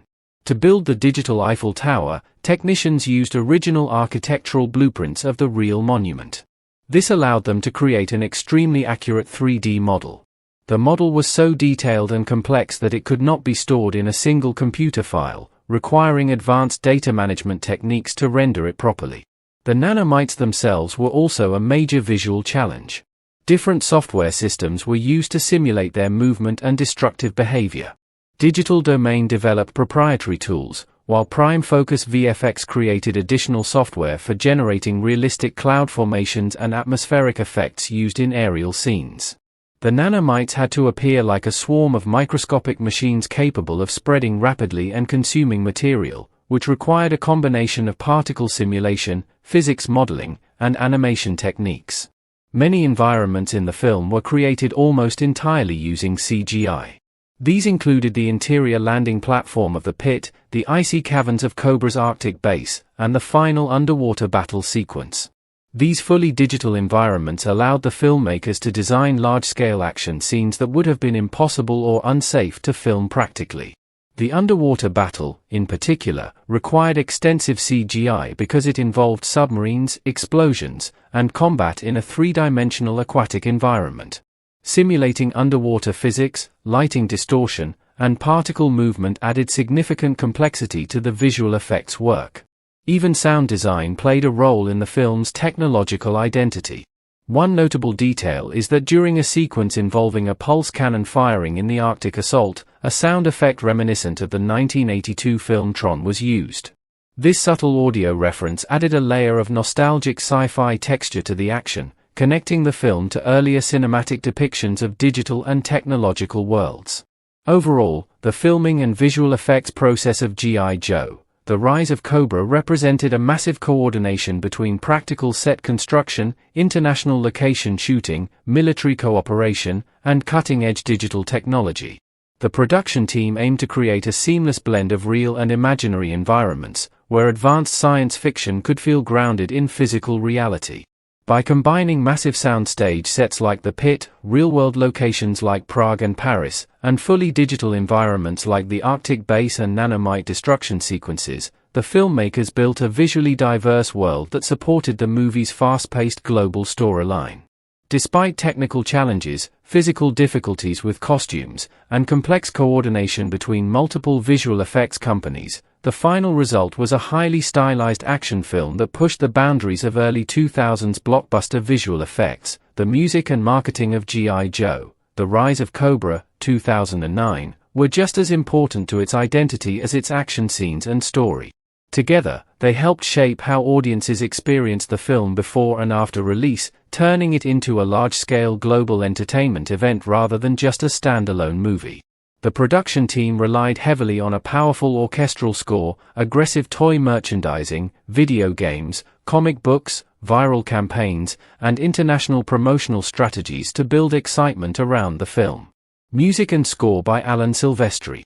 One of the most important creative elements of the film was its musical score, composed and conducted by Alan Silvestri. Silvestri is a highly respected composer in Hollywood, known for creating iconic music for films that combine adventure, emotion, and large-scale action. For G.I. Joe: The Rise of Cobra, he reunited with director Stephen Sommers, with whom he had previously collaborated. This working relationship helped ensure that the music aligned perfectly with Sommers' vision of a fast-paced, energetic, and larger-than-life action film. The score was recorded with a 90-piece ensemble of the Hollywood Studio Symphony, giving the music a rich, cinematic, and powerful sound. Recording took place at major scoring stages at Sony and Fox Studios, which are known for their high-quality orchestral recording facilities.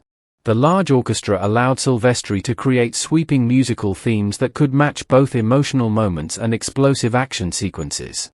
Silvestri's approach to the music emphasized heroism, urgency, and global scale. Instead of creating a subtle or minimalist score, he used bold brass sections, heavy percussion, and dramatic string arrangements. This helped reinforce the film's tone as a high-energy military science fiction adventure. Each major character group and storyline was supported by distinct musical cues. For example, the G.I. Joe team was given heroic and structured themes that reflected discipline and teamwork, while Cobra and MARS were supported by darker, more aggressive musical tones. The contrast between these musical identities helped audiences emotionally distinguish between the heroic and villainous forces in the film. The soundtrack album was released by Rise Sarabande Records on August 4, 2009, just before the film's theatrical release. This allowed fans to experience the film's music ahead of time and helped build anticipation for the movie. Soundtrack albums are often used in Hollywood marketing to extend a film's presence beyond the screen, and in this case, it reinforced the movie's epic tone.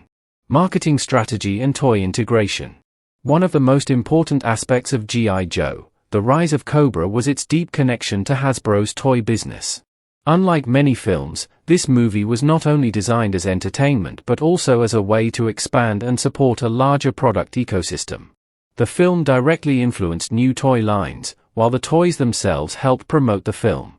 As part of the marketing campaign, actors from the movie were scanned digitally to create highly detailed action figures. This allowed Hasbro to produce toy versions of the exact movie characters with accurate facial features and costumes. These figures were released in July 2009, just before the film's release, helping generate early excitement among collectors and fans. The toy line included multiple product categories. The most popular were the 3 3/4-inch action figures, which followed the classic G.I. Joe scale used in earlier decades. These figures were highly detailed and allowed fans to recreate scenes from the movie. In addition, larger 12-inch figures were produced for collectors who preferred more realistic and display-oriented models. One of the most significant additions to the toy line was the first-ever playset based on the Pit. Since the Pit is the central headquarters of the G.I. Joe team in the film, creating a physical toy version allowed fans to interact directly with the movie's main setting. This playset became an important part of the franchise's merchandising history because it connected the cinematic world with hands-on play. Alongside toys, Electronic Arts developed a video game adaptation titled G.I. Joe, The Rise of Cobra. This game expanded the film's universe into interactive entertainment, allowing players to experience battles and missions inspired by the movie. Video games are often used in blockbuster marketing because they extend audience engagement beyond the theater. Comic books and expanded storytelling.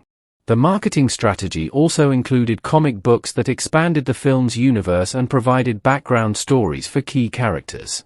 IDW Publishing released a 4-issue prequel series written by Chuck Dixon. Each issue focused on a different major character: Duke, Destro, the Baroness, and Snake Eyes. These prequel comics helped audiences understand the characters' motivations before seeing the movie. For example, Duke's issue explored his military background, while Destro's focused on his rise as a weapons manufacturer. The Baroness issue explained her connection to Cobra Commander, and Snake Eyes' story provided insight into his ninja training and rivalry with Storm Shadow. By releasing these comics before the film, the marketing team created deeper emotional investment in the characters. Fans who read the comics entered the theater already familiar with the characters' histories, making the movie experience more immersive. In addition to the prequel series, a weekly film adaptation comic was produced by Denton J. Tipton and artist Casey Maloney. This version retold the movie's story in comic form, allowing audiences to revisit the film in a different medium. Later, a limited comic series focused on Snake Eyes was released, expanding his storyline further. Interestingly, actor Ray Park, who played Snake Eyes, actively participated in this expansion. He enjoyed playing the character so much that he personally approached comic creators Kevin Van Hook and S. L. Gallant to develop additional stories based on his interpretation of Snake Eyes. This collaboration helped maintain continuity between the film and comic versions of the character. The marketing campaign for G.I. Joe, The Rise of Cobra, also included large-scale viral events designed to attract public attention. One of the most unusual promotional stunts involved dropping more than 312-inch G.I. Joe action figures equipped with parachutes from the roof of a 42-story hotel in Kansas City. These figures soared across a distance of approximately 500 feet before landing, creating a dramatic visual spectacle during the 16th Annual International G.I. Joe Convention. This stunt was designed to capture both media attention and fan excitement. It combined nostalgia, physical spectacle, and fan engagement in a way that traditional advertising could not achieve. Another viral campaign involved black helicopters flying over American beaches with G.I. Joe branding displayed on them. These helicopters created real-world visual references to the film's military theme and generated curiosity among the public. People who saw them were encouraged to search online, which helped drive digital engagement and word-of-mouth promotion. In addition to these physical stunts, the marketing campaign included partnerships with major commercial brands such as Symantec, 7-Eleven, and Burger King. These tie-ins placed G.I. Joe branding on everyday consumer products, increasing visibility across different markets and audiences. Paramount Pictures also developed a carefully segmented marketing strategy based on regional audiences. According to Vice Chairman Rob Moore, the film was particularly prioritized for mid-American audiences in the United States. As a result, marketing efforts focused heavily on cities like Kansas City and Columbus, where action films and military-themed entertainment traditionally perform well. This regional strategy was designed to maximize box office performance in domestic markets while also appealing to international audiences. In Europe, however, the marketing approach was different. Promotional materials emphasized action sequences set in Paris, Egypt, and Tokyo. This helped highlight the film's global scope and reinforced the idea that G.I. Joe was not just an American military force but an international elite organization. The marketing team also made a conscious effort to avoid presenting the film as overly stereotypical. They wanted to distance it from the idea of beefy soldiers from Vietnam-era warfare and instead portray G.I. Joe as a modern, technologically advanced global unit. Viral animation, the invasion of Cobra Island. Another major promotional effort was the creation of a viral animated web series titled G.I. Joe, The Invasion of Cobra Island. Produced by RM Productions Limited for Paramount, this two-part animated video was designed specifically for online distribution and viral sharing. The story focused on G.I. Joe being deployed to stop Cobra after they develop a secret biological weapon on their hidden island base. The tone and style were heavily influenced by satirical and puppet-based productions such as Team America, World Police and Thunderbirds.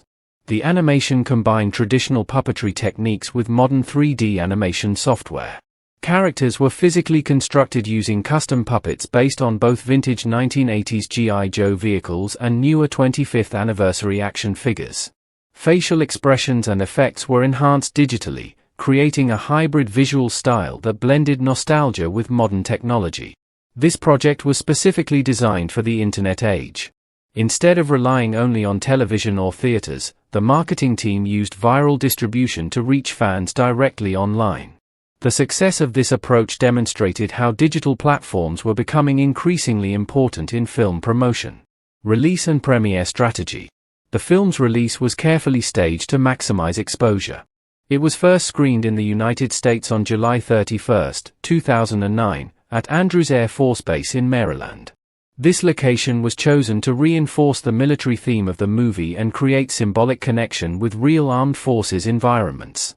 The official Hollywood premiere took place at the Grauman's Chinese Theater on August 7, 2009, one of the most iconic movie premiere locations in the world.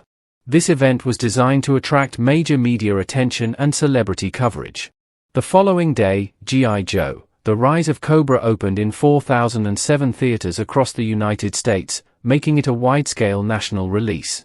At the same time, the film was launched in 35 international markets, reflecting its global marketing strategy. Conclusion. The music and marketing of G.I. Joe, The Rise of Cobra were carefully designed to build a complete entertainment experience that extended far beyond the film itself. Alan Silvestri's powerful orchestral score gave the movie emotional weight and cinematic energy, while the massive marketing campaign turned the film into a multimedia franchise event. Through toys, video games, comic books, viral stunts, international advertising, and global branding, the film was positioned not just as a movie but as a full-scale entertainment ecosystem.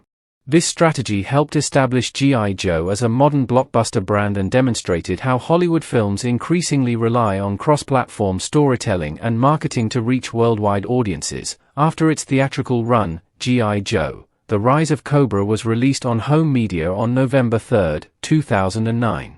This included standard DVD editions and Blu-ray versions, with both regular and 2-disc special editions. This release was strategically timed for the holiday shopping season, when blockbuster films typically perform strongly in home entertainment markets. The home media editions were designed to offer more than just the film itself. They included audio commentary by director Stephen Sommers and editor Bob Duxay, along with behind-the-scenes featurettes that explored the making of the movie. These extras were important because the film relied heavily on visual effects and large-scale production design, and audiences often want insight into how such spectacle is created. The 2-disc special edition also included a digital copy of the film, which at the time was still a relatively new feature. This allowed viewers to transfer the movie to portable devices, reflecting the industry's shift toward digital viewing formats. The home media release was an immediate commercial success. The film debuted at number 1 on DVD sales charts, earning approximately $40.9 million in its first week from over 2.5 million DVD units sold.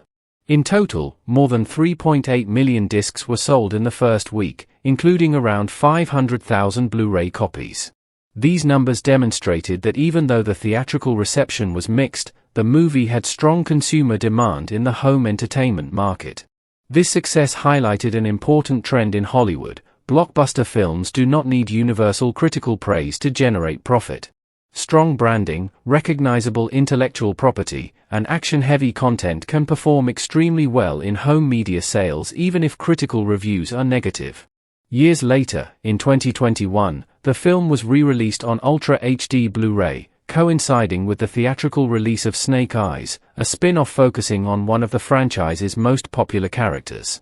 This re-release showed that the G.I. Joe brand still held enough cultural relevance to justify high-definition restoration and renewed consumer interest more than a decade after the original film. At the box office, G.I. Joe: The Rise of Cobra opened strongly. During its opening weekend in August 2009, the film debuted at number 1 in North America with approximately $54.7 million.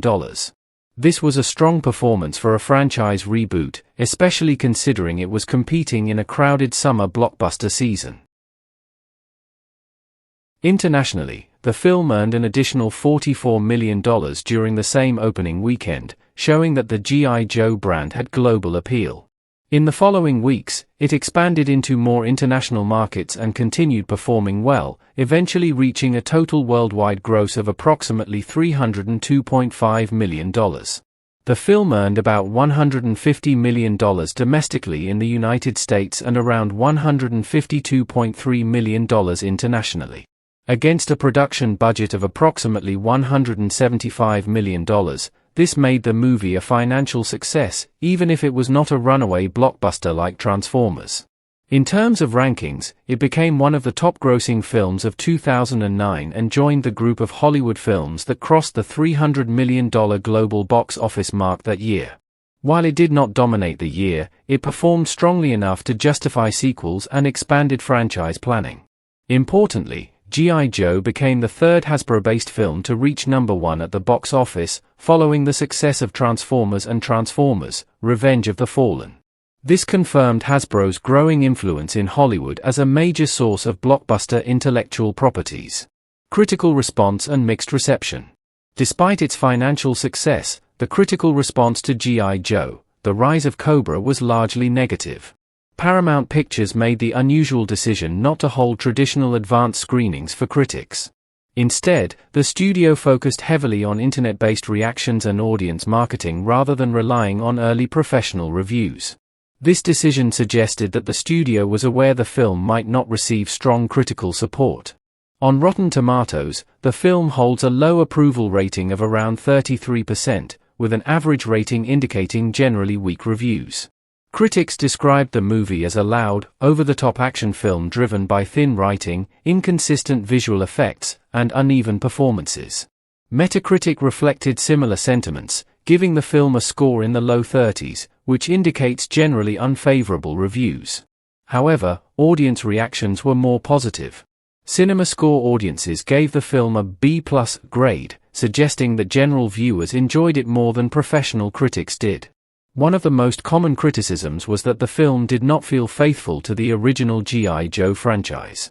Fans argued that the movie changed core elements of the mythology, including character backgrounds and relationships.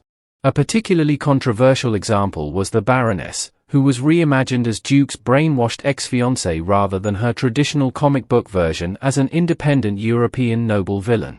Fan communities expressed frustration that the film seemed to prioritize Hollywood-style storytelling over franchise accuracy. Some critics argued that the adaptation butchered the original mythology in favor of generic action film tropes. Professional critics also heavily criticized the dialogue, pacing, and visual coherence. One review described the film as lacking spatial clarity, meaning viewers often could not understand where characters were located during action scenes. Others compared it unfavorably to both serious spy films and comedic parodies, calling it neither stylish nor funny enough to succeed in either direction. Some reviewers pointed out scientific and logical inconsistencies, such as unrealistic technology or questionable physics in action sequences. Even major set pieces like the destruction of the Eiffel Tower were criticized by some as visually impressive but emotionally empty. However, not all reviews were negative. Some critics acknowledged the film as a fun, mindless action spectacle. They praised its energy, pacing, and willingness to embrace comic book absurdity. A number of reviewers specifically praised Joseph Gordon-Levitt's performance as Cobra Commander, noting that his theatrical voice and physical transformation gave the villain a memorable presence. Others highlighted the film's production design, costumes, and action choreography, even if they felt the story itself was weak. Marlon Wayans, in particular, received mixed attention. Some critics saw him as comic relief that worked, while others felt his humor did not fit the tone. Audience critics were often more forgiving than professional reviewers. Many viewers accepted the film as an over-the-top summer blockbuster rather than a serious war or spy movie. Cast reactions and long-term criticism. Over time, several cast members publicly expressed dissatisfaction with the final film. Christopher Eccleston, who played Destro, described his experience as extremely negative and admitted he took the role primarily for financial reasons. He later expressed regret and described the production experience in very harsh terms. Channing Tatum, who played Duke, also criticized the film years later. He revealed that he initially did not want to participate and felt pressured into the role due to a contractual obligation with the studio. He openly stated that he disliked the script and was not proud of the final result, although he acknowledged it could have been worse given the circumstances. Sienna Miller, who played the Baroness, also reflected critically on her involvement. She admitted she was not well suited for the physically demanding nature of the role and felt uncomfortable with the action-heavy requirements. She described the experience as difficult and expressed surprise that she was not invited back for future installments. These retrospective comments reinforced the idea that the film, while financially successful, was not a positive creative experience for several key actors. Despite negative reviews, the film did receive some recognition in popular award circuits. Channing Tatum won a Teen Choice Award for his performance, and the film received additional Teen Choice nominations in categories including Action Film, Villain Performance, and Actress Performance. However, the film also became a major target for the Golden Raspberry Awards, Razzies, which highlight the worst films of the year. It received multiple nominations, including Worst Picture, Worst Director, and Worst Screenplay. Sienna Miller even won Worst Supporting Actress, reinforcing the film's poor critical reputation. At the same time, the movie entered pop culture parody through projects like The Ballad of G.I. Joe, a comedic viral video produced by Funny or Die. This parody featured well-known actors and comedians and humorously reimagined G.I. Joe characters in everyday life situations. Its popularity showed that while the film itself was divisive, the franchise remained culturally recognizable and ripe for satire. The home media performance and reception of G.I. Joe, The Rise of Cobra reveal a dual identity. On one hand, it was a commercially successful global blockbuster with strong DVD sales, solid box office earnings, and lasting brand recognition. On the other hand, it was widely criticized for its writing, tone, and departure from source material. The film's legacy is therefore mixed, financially successful but critically unpopular, entertaining for some audiences but disappointing for many fans, and remembered as both a bold franchise reboot and a flawed adaptation. Its home media success and continued cultural presence ensured that G.I. Joe remained a viable franchise, eventually leading to sequels and spin-offs that attempted to refine and improve upon its foundation.